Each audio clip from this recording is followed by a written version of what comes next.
अमीर बेटी का सौदा। अमीर बाप की बेटी शिल्पी को मुकेश पसंद होता है, लेकिन दोनों के बीच हैसियत की दीवार खड़ी होती है। और फिर कहीं नौकरी कर लो ना, क्या हमेशा ये लोहे की सलाखों के पीछे भागते रहते हो? कितनी मेहनत करते हो। शिल्पी, नौकरी से कुछ नहीं होगा। तुम लोगों की हैसियत तक पहुंचना है तो अपना ही बिजनेस करना पड़ेगा, वरना तुम्हारे पापा किसी और से तुम्हारी शादी करवा देंगे। अच्छा, ऐसे किससे करवा देंगी? मैं तो तुमसे ही शादी करूंगी। बोल दिया तो बोल दिया, बस। मुकेश उस बेचारी को समझाता भी तो क्या। दुनिया के रीति रिवाजों से काफी दूर थी शिल्पी। भले ही बड़े बाप की बेटी, लेकिन सादगी इतनी कि क्या कहना। बेटा शिल्पी, कल तुमको देखने लड़के वाले आने वाले हैं, तैयार रहना। मैंने तुम्हारी माँ को समझा दिया है। घर के सारे नौकर चाकर को वो समझा देगी कि स्वागत कैसे करना है। कैसी बात कर रहे हैं पापा? मैं तो मुकेश से प्यार करती हूँ, उसी से शादी करूंगी। मैंने आपको बताया था ना। मुकेश किसका बेटा है? वो स्टील किंग सिंघानिया का, या वो जो बड़े ज्वेलरी वाले हैं मेहता, उनका? नहीं नहीं पापा, वो अपना ही काम करता है, लेकिन एस्टैब्लिश नहीं है अभी। पापा, वो आपके पास तब आएगा जब कुछ बन जाएगा। आप प्लीज थोड़ा सा वक्त दे दीजिए। पिता को शिल्पी की बात पर गुस्सा आ जाता है।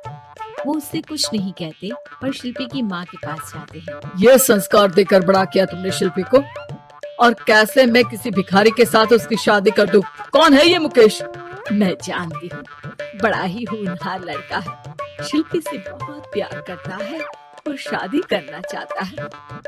अरे ऐसे कैसे मैं किसी से भी अपनी बेटी की शादी कर दूं? कोई भी उठकर आए और कहे कि मैं शादी करना चाहता हूँ तो मैं शादी कर दूं? कान खोल कर सुन लो, कल उसे अच्छे से तैयार कर देना, क्योंकि जो लड़का मैंने देखा है शिल्पी के लिए, वो करोड़पति घर का बेटा है, समझी? लाख मना करने पर भी शिल्पी को उस लड़के से मिलवाया जाता है जो उसके पिता ने उसके लिए देखा था। देखिए, मैं किसी और से प्यार करती हूँ और उसी से शादी करूंगी। ये तो बहुत अच्छी बात है कि तुम किसी और से प्यार करती हो, क्योंकि मैं भी किसी और से प्यार करता हूँ। लेकिन शादी तो हम दोनों को ही करनी होगी, जानती हो ना, ये बिजनेस और ये सारा कुछ। शिल्पी को समझ में नहीं आता कि वो क्या कहना है, लेकिन वो समझ जाती है कि वो लड़का भी किसी और से प्यार करता है। पिताजी, वो भी कह रहा था कि वो किसी और से प्यार करता है। हाँ तो करने दो ना, हमने तो नहीं रोका। तुम अपना देखो, शादी के लिए हाँ कर कर गया है वो। लेकिन क्यों? अरे वो और मैं दोनों ही एक दूसरे से प्यार नहीं करते, फिर शादी क्यों कर ले? पापा, एक बार सिर्फ मेरे कहने पर आप मुकेश से मिल ले। पिता शिल्पी के कहने पर फॉर्मेलिटी के लिए ही सही, लेकिन मुकेश को घर बुला लेते हैं। देखो, ज्यादा वक्त नहीं दे पाऊंगा।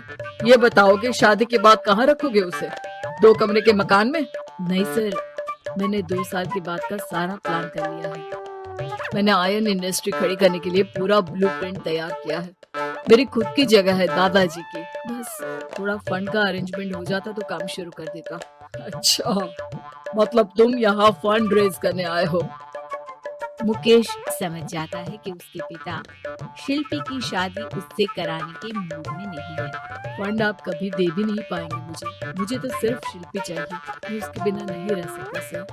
मैं उसे बहुत खुश रखूंगा। वो तो हर पति का धर्म होता है। वो तो मैं किसी से भी उसकी शादी करा दूं, वो उसे खुशी रखेगा। लेकिन देखो, मैं ज्यादा बात को घुमाना नहीं चाहता। वो बड़े घर की लड़की है, उसे काम काज की आदत नहीं। अभी वो समझ नहीं रही, लेकिन तुम तो समझो। मैं किसी भी हालत में शिल्पी की शादी तुमसे नहीं करवा सकता। मुकेश पिता से लाख मन्नतें करता है, लेकिन वो नहीं मानती। शिल्पी की शादी उस अमीर लड़के से हो जाती है। शादी के बाद क्या हम लोग मेरी माँ के घर चले? मुझे उन लोगों की बहुत याद आ रही है। हाँ हाँ, जाओ जाओ। वैसे भी आज मैं अपनी गर्लफ्रेंड के साथ मसूरी जा रहा हूँ, तुम जा सकती हो। कैसी बात कर रहे हैं? अब हम लोगों की शादी हो गई है, आप कैसे किसी और लड़की के साथ जा सकते हैं? अरे मैंने तो तुम्हें शादी के पहले ही बता दिया था कि मेरी कुछ गर्लफ्रेंड्स है। अब प्लीज ये टिपिकल बीवी वाला रोना धोना शुरू मत कर देना। शिल्पी पिता के घर जाती है और माता पिता को सारी बात बता देती है। इतना गंदा इंसान निकलेगा, मैंने तो सोचा ही नहीं था।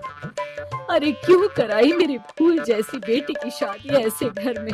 और तो क्या हो गया, शुरू शुरू में हर घर में ऐसा होता है, धीरे धीरे ठीक हो जाएगा।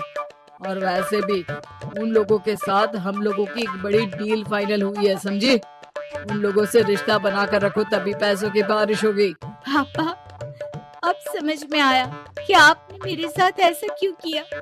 मुकेश आपके सामने गिड़गिड़ा कर गया कि वो मुझे बहुत खुश रखेगा, लेकिन आपने मेरी शादी एक ऐसे लड़के से करा दी जो किसी और लड़के से प्यार करता है और शादी सिर्फ समझौते के लिए कर रहा है। पापा, मैं जा रही हूँ, लेकिन इस घर में कभी पैर भी नहीं रखूंगी।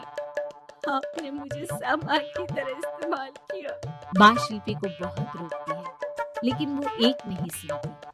कुछ समय बाद शिल्पी, मुझे नहीं लग रहा कि अब हम दोनों के बीच ये शादी और रह पाएगी। मैं किसी और से शादी करना चाहता हूँ।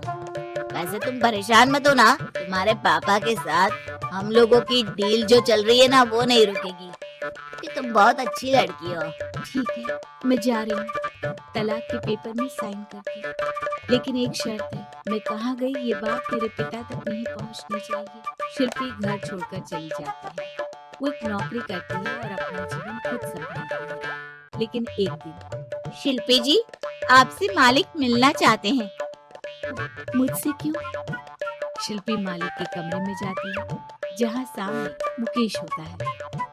अरे आपको देखकर बहुत खुशी हुई, बहुत बड़े आदमी बन गए। थैंक्स। पर तुम्हें नौकरी करने की क्या जरूरत पड़ गई? मैंने तो सोचा भी नहीं था कि तुम मेरी शिल्पी होगी। तभी वहाँ शिल्पी के पिता आ जाते हैं। शिल्पी, तुम्हारे बारे में माँ से पता चला। घर चलो बेटा, मुझे माफ कर दो। मुकेश, मैं यहाँ अपनी कंपनी के काम के लिए आया हूँ। तुम्हारी कंपनी की डील अगर हमें नहीं मिली तो हम बर्बाद हो जाएंगे। वैसे अब तुम चाहो तो शिल्पी की शादी मैं तुमसे कराने को तैयार हूँ। बस करिए पापा, ये क्या सौदा लगा रखा है आपने।